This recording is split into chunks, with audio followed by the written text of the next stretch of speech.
kabar pemirsa? Anda menyaksikan program Happy Parenting. Sebagaimana kita ketahui, menjadi orang tua tidak mudah. Menjadi orang tua merupakan the hardest job you will ever love. Happy Parenting mencoba menyajikan beragam informasi dan tips parenting untuk para orang tua dan calon orang tua. Bersama saya Novita Tandri Dan saya Dora Edward. Inilah Happy Parenting, the hardest job you will ever love.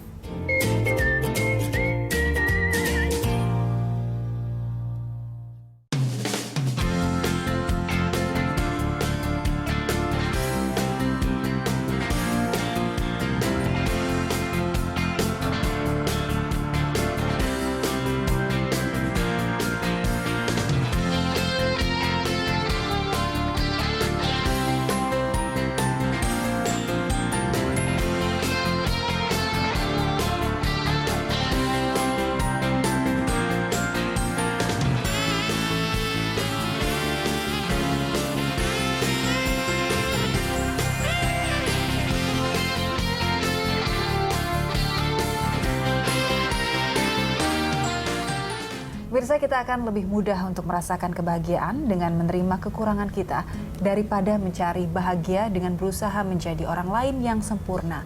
Sepintas ungkapan yang sering kita dengar ini, tetapi melakukannya tidak semudah mengucapkannya. Banyak orang sukses lahir dari keterbatasan mereka, baik keterbatasan fisik, keterbatasan keuangan, keterbatasan IQ, ataupun keterbatasan lainnya. Namun mereka mampu mengolah keterbatasan mereka menjadi kekuatan yang luar biasa, sehingga akhirnya menjadi kesuksesan.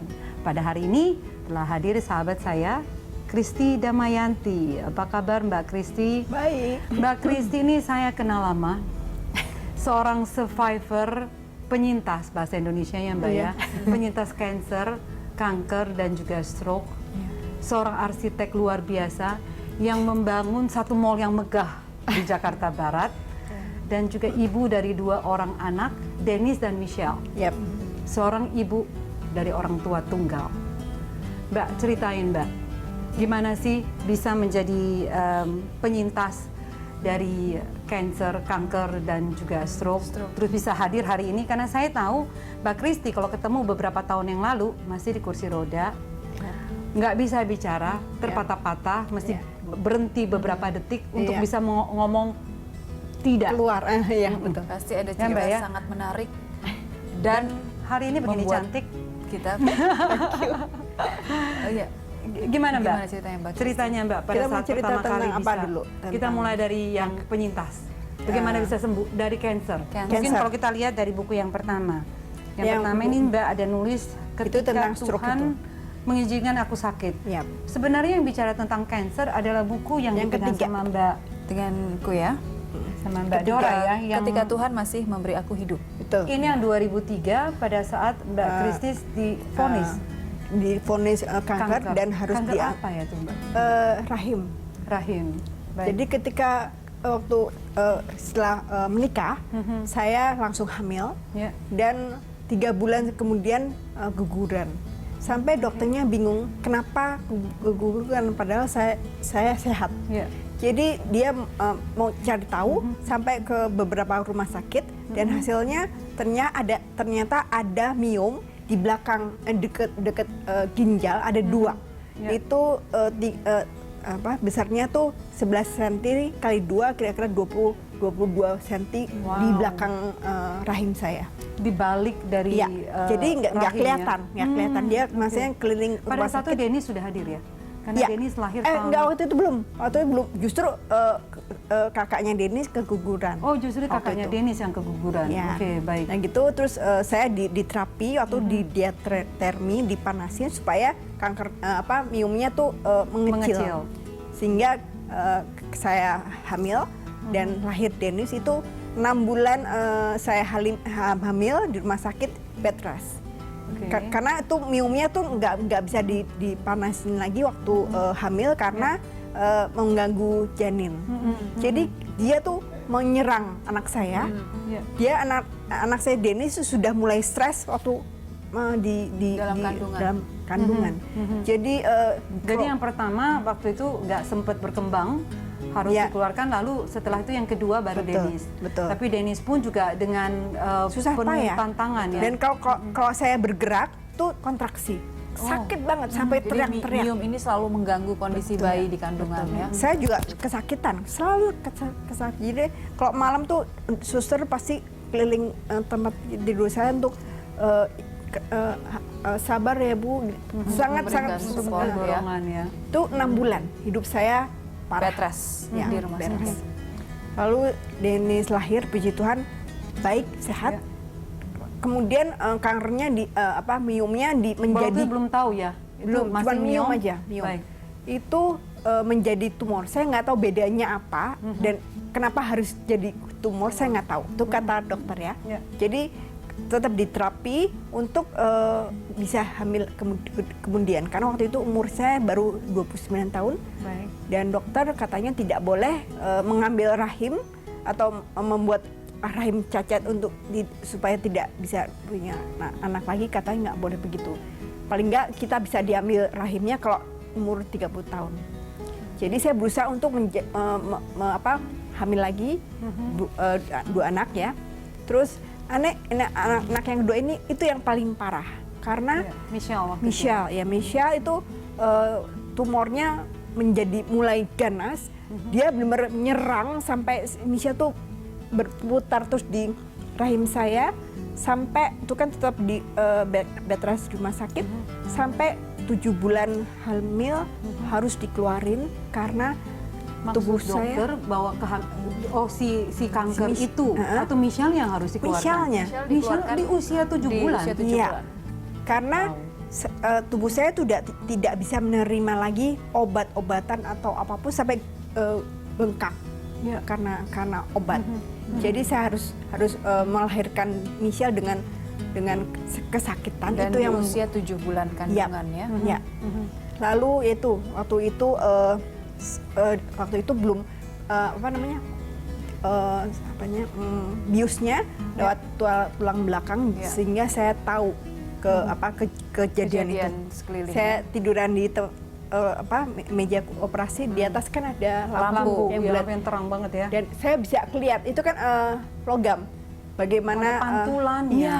iya. Bagaimana dokter dengan darah untuk mengambil anak saya itu nggak gampang karena miumnya.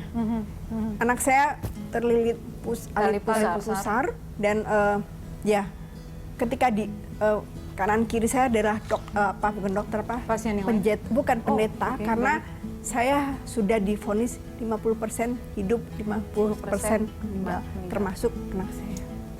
Tapi puji Tuhan saat itu dua-dua ibu dan anak selamat ya Bu. Puji Tuhan, sampai sekarang kan. Terus yaitu ketika diambil sudah sampai biru tubuhnya dan saya udah nangis terus dan ketika dokter saya nepuk pantatnya terus langsung menangis. Itu tahun 99 ya Mbak? 99 pada saat Michelle. Lalu apa yang terjadi setelah itu kankernya sendiri bagaimana Mbak? Oke, udah selesai. Dokter bilang kamu tidur aja. Saya mau coba untuk ambil tumornya. Tapi ternyata nggak bisa. Kenapa? Karena nanti dia akan pendarahan. Itu yang membuat saya mati. Artinya darah banyak. Akan ada bleeding begitu ya, darah sudah, yang akan keluar. pendarahan. Dan sudah bleeding. sudah pada bleeding saat saat itu. Dan saya benar-benar hilang ingatan. Saya nggak tahu apakah itu mimpi atau benar-benar sudah mati. Saya melihat saya sendiri tidur di meja operasi. Dokter ada beberapa dokter ribut dengan perut saya, darah kemana-mana. Loh, saya di sana. Tapi maksudnya Mbak Kristi pada saat bisa saya melihat seakan-akan melihat diri sendiri yang terbaring di meja operasi saya nggak tahu dengan apakah perut itu yang sedang mimpi, dibedah. ya. Saya nggak tahu mimpi. Setengah sadar lah kondisinya seperti itu. Yang jelas saya melihat itu sampai, aduh gila aku di situ, anakku mana? Saya teriak-teriak, anakku itu sadar. Ya. Sampai dokter bilang, nggak apa-apa, anakmu ada di ruang Ruang anak, ya, ruang bayi. Ibu tidur saja. Kami berusaha untuk membersihkan perut ibu. Jadi ternyata tidak bisa diambil karena pendarahan. Oh, jadi di stop saat itu. Ya, Saat jadi itu di tetap stop. tidak bisa terambil. Lalu menjadi kanker survivor ini, penyintas ini bagaimana ceritanya Mbak? Ya, Tuh itu hari kan- ini kelihatan sekali Mbak Kristi kelihatan sembuh, sehat, bugar. Amin. Setelah tahun 99 berarti kan kita bicara udah Sudah 17 tahun tahun, lalu betul. ya. Jadi kan tuh 99 kan, habis itu bebas saja. Anak saya, jangan lupa, Michelle itu bermasalah. Prematur soalnya 7 bulan. Dan 4 tahun pertama dalam hidupnya tidak bisa mendengar. Ya. Jadi saya tidak bekerja, saya fokus untuk anak saya, untuk terapi. Jadi saya nggak mikir tentang Nggak mikir kanker diri lagi ya. sendiri lagi ya. sampai anak saya divonis sudah bebas bahwa dia sudah bisa sembuh dari tidak mendengarnya, cuma 95 disebel, artinya kalau sampai 100 disebel dia benar-benar tidak tuli. Kita tuh 20 sampai 30 disebel manusia normal. Lalu sembuh tahun 2003 itu saya baru sadar menstruasi saya tuh berantakan kan. Pernah waktu itu 4 tahun itu anak si Michelle ngajak berenang ke kolam renang, baru sadar bahwa saya 2 bulan tidak berhenti mens. 2 bulan berturut-turut Ya, terus karena, menstruasi. ya, karena saat kan itu. pikiran saya nggak kemana di Michelle. Yeah. Waduh, ada yang salah. Saya ke dokter bingung. Saya ke beberapa rumah sakit dan vonisnya sama, dapat kena kanker rahim. Wah. Hati aku. Itu kita baru bicara penyintas untuk kanker dan belum selesai nih ceritanya. Kenapa bisa sembuh hari ini? Nanti kita bisa lanjutkan di segmen berikutnya. Ya. Ya pemirsa, kami akan kembali sesaat lagi di Happy Parenting.